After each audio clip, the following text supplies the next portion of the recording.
এখন প্রায় অলমোস্ট 10:30 মতন বাজে। আমি আজ আর দেরি করে ঘুম থেকে ওঠার সুযোগটা খুব একটা পাইনি। মায়ের অ্যালার্মে একেবারে ঘুমের তো বাপু পালাই পালাই অবস্থা। ফ্রেশ হয়ে ঘরে আসবো বেড গোছাতে, ব্যাস মায়ের হাতে তখন অলরেডি ঝাঁটা। একবার চোখে পড়েছে, আর কি অপেক্ষায় থাকে।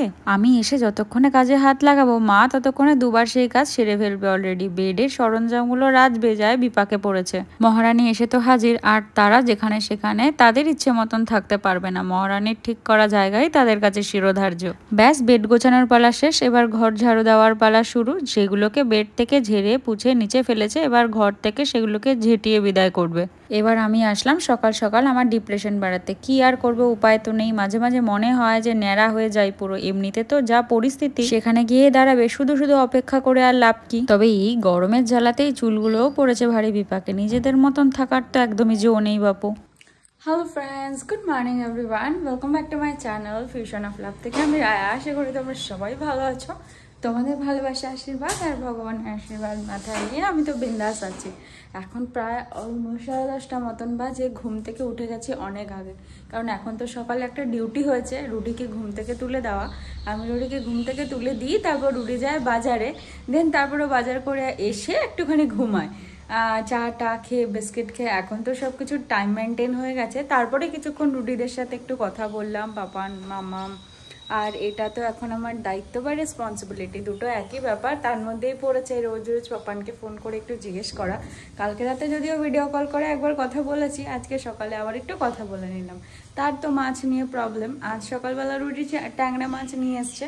এবার তার প্রবলেমটা হচ্ছে আমরা কেটে মাপিয়ে নিয়ে আসি, তোমাদেরকে তো বললাম পাপানের জন্য, কিন্তু তা সেখানে 6 পিস মাছ উঠেছে। তো মাম্মাম বলতে চাইছে 4 পিস এখন দিই, রাতে 2 পিস দিই। কিন্তু আমি তো না, সকালে 5 পিস দাও, রাতের 1 পিস দাও। এরকম স্ট্রিক্টলি চললে পাপান কোন দিন বলবে তোকে আর আমি বাড়ির বউই করবো না, তুই এখন এখানেই থাক, আবার 1 বছর পর তোকে বিয়ে দিয়ে নিয়ে আসবো। তাহলে না হলে আমি আর খেতে পারবো না। এখানে থেকেই যা খাওয়ার ইনস্ট্রাকশন দিচ্ছি, ওখানে তো এমনি বেচারা পাগল হয়ে গেছিলো। এখানে আসার পরও সে ওখানে, আমি এখানে থাকলেও সেম ইনস্ট্রাকশনই চলছে।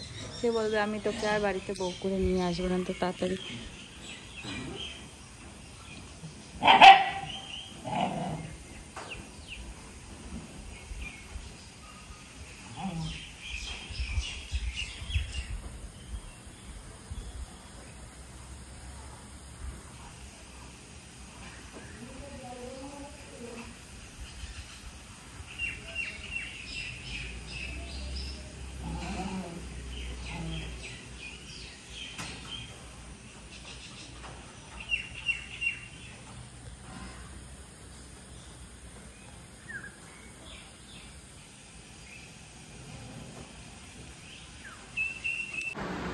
এখন ভুরুটা কুচকে বসে আছে কেন?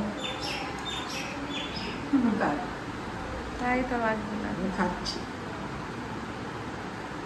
মিষ্টি দিয়ে, আম দিয়ে রুটি দিয়ে কেউ খায়? তুমি আবার সুগার বুগার বাদিয়ে বসবা? আমার আজ আবার নতুন দায়িত্ব পড়েছে এইসবের সাথে। তোমরা খুব একটা পরিচিত নাও। আকাশটা এমন মূর্তি ধারণ করলো, মায়ের তো আর তর সইল না। আমের বাটি হাতে না থাকলে নিজেই দৌড়াতো যদিও, তবে সামনে ফাঁকা হাত দেখলে মন না চাইলেও মুখ ঠিক মনের কথাটা বলিয়ে নেয়। তবে ওয়েদারটা পুরো মাখো মাখো আজকে। তবে আকাশের বোধহয় কয়েকদিন ধরে মুডটা ঠিক নেই। এই হাসছে তো এই কাজে সাইক্রেটিক দেখাতে হবে বোধহয় তোমাদেরও। তাই আমার সাথে নিয়ে আসলাম এই খোলা আকাশের সুন্দর পরিবেশটা উপভোগ করাতে। এইদিকে জামা কাপড় তোলা হলো কিনা অমনি বৃষ্টি শুরু। কিছু জামা কাপড় ভিজা রয়েছে, আর কিছু জামা কাপড় পুরোপুরি শুকিয়ে গেছে। হালকা ভেজাগুলো এখানে মেলে দেবো। টিনের শেড তো, জলের ঝাপটা আসে ঠিকই, একটু ভেতর করে মেরে দিলে মোটামুটি শুকিয়ে যাবে ওই হাওয়ায় হাওয়ায়। আর বাকি এখানে যেগুলো শুকনো মেলা আছে সেগুলো ঘরে নিয়ে চলে যাব। বেকার বেকার এখানে ঝুলিয়ে রেখে তো কোনো লাভ নেই। তবে সমস্যা ওই এক জায়গাতেই, ভগবান যে সব কাজ করার মতন হাইটটা দিয়ে পাঠায়নি। চলো তোমাদের একটু বাইরে থেকে ঘুরিয়ে নিয়ে আসি। এখনো তো রান্না বসায়নি। তোমাদের কিছুক্ষণ আগে দেখালাম না যে মানে আকাশটা কালো করে এসেছে ঠিকই, কিন্তু এখনো পর্যন্ত বৃষ্টি নামেনি। আর সকালে উঠে দেখলাম খটখটে রোদ। আর এখন সিচুয়েশন দেখো শুধু,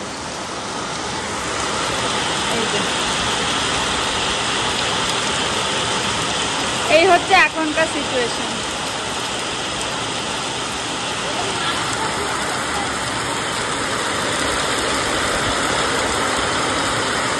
কি ফাট! হ্যাঁ এইমাত্র কি অবস্থা, আবার এই মাত্র এই অবস্থা। আমাদের এইখানটা থেকে খুব ভালো লাগে বৃষ্টি পড়লে, কি সুন্দর টিনের শেড থেকে বৃষ্টিগুলো পড়ে, তো হেবি সুন্দর লাগে দেখতে। রথ না, রথে বৃষ্টি হবেই, রথ যতদিন না যাবে ততদিন এই বৃষ্টি চলবে, আবার রথটা চলে যাক তারপরে দেখবে আবার। হ্যাঁ এমনিও তো বর্ষাকাল, আষাঢ় মাস এমনিও বর্ষাকাল, কিন্তু এই রথের জন্য বৃষ্টিটা হচ্ছে। রথ চলে যাক দেখবো আবার বৃষ্টিটা কমে যাবে, এত বৃষ্টি হবে না। আর এরকম ঝমঝমিয়ে আসে তারপরে আবার চলে যায়, মানে এত জোরে বৃষ্টি আসলো। গরম কিন্তু গরম কমে না, দেখো মা এত বৃষ্টি হচ্ছে, গরমের কোনো মানে শেষ নেই। এই তোমাদেরকে কিচেনে নিয়ে চলে আসলাম। আজকে একটু অন্ধকার অন্ধকার মনে হচ্ছে না, বাইরের ওয়েদারটা হঠাৎ করে যে কেমন হয়ে গেল কি বলবো। এই যে দেখালাম না বৃষ্টি হচ্ছিল আবার কমে গেছিল, আবার জোর বৃষ্টি নেমেছে। কি করণীয় বলো? আজকে কি কি রান্না হচ্ছে সেটা তোমাদেরকে একটুখানি বলি। আজকে হবে গাটি কচুর তরকারি, চিংড়ি মাছ যে দেখলে কালকে, সেই চিংড়ি মাছগুলোকে আমি ভেজে তুলে রেখে দিয়েছিলাম। কিছুটা চিংড়ি মাছ রেখে দিয়েছিলাম, কালকে লাউ রান্না করেছি। মা বলছে আর এত কিছু রান্না করিস না, কালকে এমনি দেরি হয়ে গেছে, চিংড়ি মাছটা রয়ে গেছে, এই চিংড়ি মাছ দিয়ে হবে আজকে গাটি কচুর তরকারি, আর সাথে হবে পটল ভর্তা। এই পটলটাকে মা কেটে হালকা হালকা করে ভেজে রেখে গেছে, এরপর এটাকে আমি ভর্তা বানাবো। তার মধ্যে অবভিয়াসলি কুচানো গ্রেট করা চিংড়ি মাছ দেবো। আজকে চিংড়ি মাছটার পেস্ট করব না, যখন চিংড়ি মাছটাকে নাড়াবো লাস্টে পেস্ট কর, চিংড়ি মাছটাকে নাড়াবো বলছি, পটলটাকে পেস্ট করার পর নাড়াবো, তখন চিংড়ি মাছটাকে গ্রেট করে করে যে আগের দিন রুটিদের ওখানে দিয়েছিলাম সেটা। আর এই যে গাটি কচুর তরকারি অলরেডি বসিয়ে দিয়েছি, টমেটো দিয়ে, জিরে ফোড়ন দিয়ে, লঙ্কা দিয়ে আর গাটি কচু দিয়ে। তোমরা তো জানোই আমি লোড লোড জিনিস খুব একটা পছন্দ করি না, গাটি কচুটার তো লোড লোডই হয়, কিন্তু এই লোডার জিনিসের মধ্যে আমি একমাত্র গাটি কচুর তরকারিটাই খেতে পছন্দ করি, আর কোনো কিছু ভালো লাগে না। আর ভেন্ডি লতি এগুলো তো আই হেট, পুঁই শাক এইসব তো আমি খাই না। আর আজকের মাছ সব থেকে ইন্টারেস্টিং, আমার বাবা বাজারে যাবে ইলিশ মাছ দেখবে, আর সেটা না নিয়ে চলে আসবে, সেটা আবার হয় নাকি? এরকম আজকে গিয়ে আবার ইলিশ মাছ নিয়ে এসছে। আজকে নাকি ইলিশ মাছ বেগুন দিয়ে ঝোল হবে, তবে আজকে এই যে মাথাটা দিয়ে ভেবেছিল মা গাটি কচুর তরকারি রান্না করবে, কিন্তু এই মাথাটা দিয়ে গাটি কচুর তরকারি হবে না, এটা দিয়ে কালকে কচুর শাক রান্না হবে। কচুর শাক তো আমার মাছের মাথা দিয়ে, ও মাই গুডনেস, এত ফেভারিট। তবে আজকে আমার ভাত খাওয়ার জন্য এত কিছু দরকার পড়বে না, কারণ লুকা আছে। এই লুকা আর তেল দিয়েই তো আমার ইলিশ মাছের লুকা আর তেল, এটা হলে আর আমার ভাত খাওয়ার জন্য কিছু লাগে না। আজকে তো আমি ইলিশ মাছটা খুব যে পছন্দ করি এমন নয়, আবার পছন্দও করি না সেটাও এমন নয়, কিন্তু লুকা দিয়ে আজকে মাছ আর তেল দিয়ে আজকে আমার খাওয়া হয়ে যাবে, এটা কনফার্ম। মাছ খুব একটা দরকার পড়ে না। এদিকে ভাতও বসিয়ে দিয়েছি, আর মা আমার খাওয়ার জন্য এই যে ডিম, আর অলরেডি আমার ড্রাই ফ্রুট সকালবেলা খাওয়া হয়ে গেছে। আর একটা জিনিস খাওয়া হয়েছে, সেটা হচ্ছে জল, মধু আর লেবু, যেটা আমি সকালে খাই।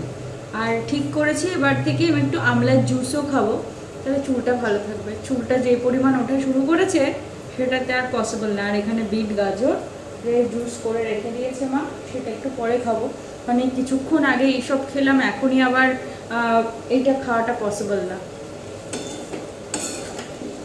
এত বৃষ্টি হচ্ছে, এত কিছু হচ্ছে, গরম কমে না। দেখো রান্না করতে এসে গরমে পুরো একদম পাগলা হয়ে যাচ্ছে। একটু তো গরমটা কমতে পারে, অন্ধকার করে এসছে, এমন মনে হচ্ছে সন্ধে হয়ে গেছে, কিন্তু গরমে কমতি। আষাঢ় মাস এমনি তো বৃষ্টি হবেই, এটা তো নর্মাল। তারপরে আবার রথযাত্রা, উপরি পাওনা, সেখানে তো বৃষ্টি হবেই, কিন্তু এত বৃষ্টির মধ্যেও সূর্য মামা তার রেস্টটা রেখে গেছে। ও যে বলছে যে আমি আসবো না, লুকোচুরি খেলছে আমাদের সাথে, সব ঠিক আছে, কিন্তু ওপর থেকে ও আর নিজের যে প্রভাবটা সেটা এই ধরিত্রীর বুকে একদম বিস্তার করেই রেখে গেছে, সেখান থেকে আমাদের নিস্তার নেই। কি আর করা যাবে, তাকে বাদ দিয়ে তো আমরা চলতে পারি না, তাকে নিয়েই আমাদের চলতে হবে, অপশন নেই। শীতকালটাই ভালো লাগে, যে দেশে সবসময় শীত তারা বলে একটু গরম কেন আসে না, আর আমাদের এখানে এত গরম। কালকে মাসিমণিকে ফোন করেছিলাম, মাসিমণি বলছে এত গরমে আমরা পাগলা হয়ে যাচ্ছি পুরো। আমি মাসিমণিকে বললাম আমরাই পাগলা হয়ে যাচ্ছি কলকাতা থেকে, আর তোমরা দিল্লিতে থেকে তো পাগলা হবে, এটা নর্মাল ব্যাপার। মিশু বলছে আর পাচ্ছি না রে মা, আর পাচ্ছি না। আমি বললাম আমরাই পাচ্ছি না, তো তোমরা কি করে পারবে? আর মানে মামামদের ওখানে, রুড়িদের ওখানে তো আরোই গরম, কি বলবো আর।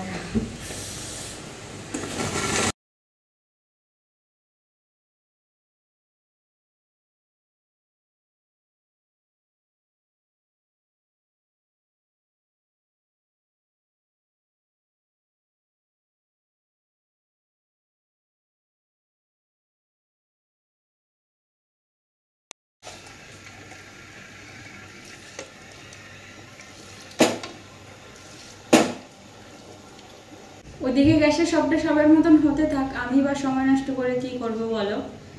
আমি পটলগুলোকে এখানে পেস্ট করে নিই। পটলগুলো পেস্ট করলে তো একটু এগিয়ে থাকবে, তাহলে কড়াইটা ফাঁকা হলে আমি টেলে নিলেই হয়ে যাবে। আর মাছ বাকি ভাত তো হয়েই গেছে, আর গাঁঠি কুচি হতে আর কতক্ষণ লাগবে। আর বাইরে এইমাত্র তোমাদের বললাম না বৃষ্টি হচ্ছে, তোমরা দেখলে না কেমন অন্ধকার অন্ধকার পিকচার আসছিল। আর এখন বাইরে খটখটিয়ে রোদ উঠেছে আর বৃষ্টিও কমে গেছে। কি অবস্থা দেখো তো। না, একসাথে এতগুলো দেওয়া যাবে না। এই যেদিকে পটলটাকে পুরো ভালো করে পেস্ট করা কমপ্লিট হয়ে গেছে, সেটা তো দেখলেই। আর চিংড়ি মাছটাকেও খুব ভালো করে স্ম্যাশ করে নিয়েছে। আজকে বললামই তো চিংড়ি মাছটাকে পেস্ট করব না, যেহেতু আগের দিন ওখানে পেস্ট করে না করে চিংড়ি মাছটা মুখে পড়েছে, খেতে ভালো লেগেছে, মা বলেছিলাম, তাই মার আজকে ইচ্ছা হচ্ছে সেরকম করে করতে। আগের ওখানে না কি করেছিলাম বলতো, যে কেনা যে চিংড়ি মাছটা ভাজার আগেই করেছি, মানে এরকম স্ম্যাশ করে নিয়েছি। আর আজকে তো ভেজে ফেলেছি, এটা স্ম্যাশ করতে একটু কষ্টই হচ্ছে, কিন্তু অসুবিধা নেই, হয়ে গেছে সবটা। এবার এটাকে মিলিয়ে নেব। এইটা হয়ে গেলে এটাকে আগে নেড়ে নেব, তারপরে একদম কড়াই ধুয়ে টুয়ে তারপরে ইলিশ মাছটা বসাবো, কারণ ইলিশ মাছটা ফ্রেশ ফ্রেশ হলে না ভালো লাগবে। আর ইলিশ মাছটা ভেজে রাখবো। মা বেগুন কেটে দিয়ে যায়নি, আমি একটু রেস্ট নিয়ে নেবো ততক্ষণে। তো মা এসে বেগুনটা কেটে দেবে, আর ইলিশ মাছ হতে আর কতক্ষণ লাগে? ইলিশ মাছটা আর বেশিক্ষণ লাগে না, একদম নর্মাল পাতলা বেগুন দিয়ে ঝোল। আমার এই পাতলা বেগুন দিয়ে ইলিশ মাছের ঝোলটা খেতে খুব ভালো লাগে, বাবাও খেতে খুব ভালোবাসে। আর আজকে তো আমার লুকা আছে, চিন্তা নেই। এই এখন শুরু হবে বাটাবাটির নাড়ানাড়ি। কড়াইতে অল্প একটু সাদা তেল, তাতে কালো জিরা ফোড়ন দিয়ে বাটাটা দিয়ে দিয়েছি, আর সাথে চিংড়ি মাছগুলো দিয়ে এবার ভালো করে একটু নাড়িয়ে নেব। আমি তো আবার ততক্ষণ জল শুকাতে থাকি যতক্ষণ না নিচ থেকে হালকা হালকা করে লেগে যায়, তখনই বুঝতে পারি হয়ে গেছে, আর একটু আঠালো আঠালো হয়ে যায়। চলো, এদিকে ভাত মোটামুটি কমপ্লিট হয়ে গেছে, মাও এসে গেছে। এবার হবে ইলিশ মাছের প্রিপারেশন। আর ইলিশ মাছ রান্না করতে গেলে একটু তেল তো বেশি লাগে, কারণ মাছ ভাজতে একটু তেল বেশি লাগে। আর আজকে তো আমি লুকা খাবো, তার জন্য তো একটু তেল রাখতেই হবে। কতটা তেল ঢেলে ফেললাম, এতটা তেল ঢালতে আমার এত কষ্ট হয়, কিন্তু কিছু করার নেই, মাছ ভাজতে তো তেল দিতেই হবে। আর এদিকে মাছগুলোকে, এই বাটিটা মায়ের এই ইলিশ মাছ, ছোট ছোট ট্যাংরা মাছ, ছোট ছোট মাছের জন্য একদম পারফেক্ট। কি সুন্দর লাগে বাটিটার মধ্যে যখন মাছগুলোকে রাখা হয়। দেখো, তেলটা গরম হোক, আমি একটু ইলিশ মাছের মধ্যে নুন বলছে, নুন তো মা মাখিয়ে রাখে, হলুদটাকে ভালো করে মাখিয়ে নিতে হবে। মাকে জিজ্ঞেস করতে হবে যে এইটাও মা ঝোলে দেবে না ভাজা করবে, কারণ ম্যাক্সিমাম সময় এইটা লুকাটা আমরা ঝোলেই মানে ভাজা করারই চেষ্টা করি। লুকাটা একদম লাস্টে ভাজবো, কেন বলো তো? তাহলে ইলিশ মাছ ভাজার পর যে তেলটা থাকবে না, সব মাছ ভাজা হয়ে গেল, যে তেলটা থাকবে তেলটার মধ্যে ইলিশ মাছের একটা মাখো মাখো গন্ধ থাকবে, তার মধ্যে লুকাটা ভাজবো, ভেজে তারপর সেই তেলটা তুলে নেবো। ওই তেলটা খাওয়ার টেস্টটা একটু আলাদা হয়।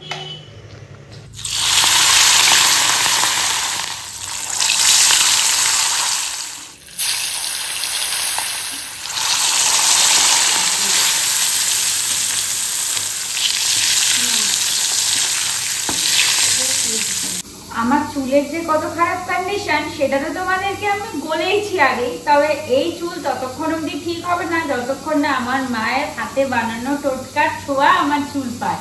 তার জন্য মা আজকে ডিসাইড করেছে মার যে হাতে বানানো তেল সেটা আজকে বানাবে। তার জন্য একটা ভাইকে বলেছিল আজকে কারি পাতা নিয়ে আসতে, কারণ মা যে তেলটা বা সেরামটা ইউজ করে তার মধ্যে কারি পাতা থাকে, আর কারি পাতা আমাদের চুলের জন্য কতটা এফেক্টিভ সেটা তো তোমরা জানোই।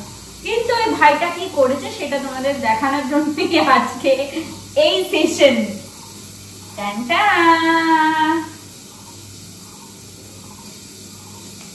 ও ও পারলে গাছটাই তুলে নিয়ে চলে এসেছে। ওকে বলেছি যে একটুখানি কারি পাতা ছিঁড়ে নিয়ে আসছে, একটা তেল বানাতে আর কতটুকুনি বা কারি পাতা দরকার, কিন্তু ও কারি পাতা এনেছে। দেখো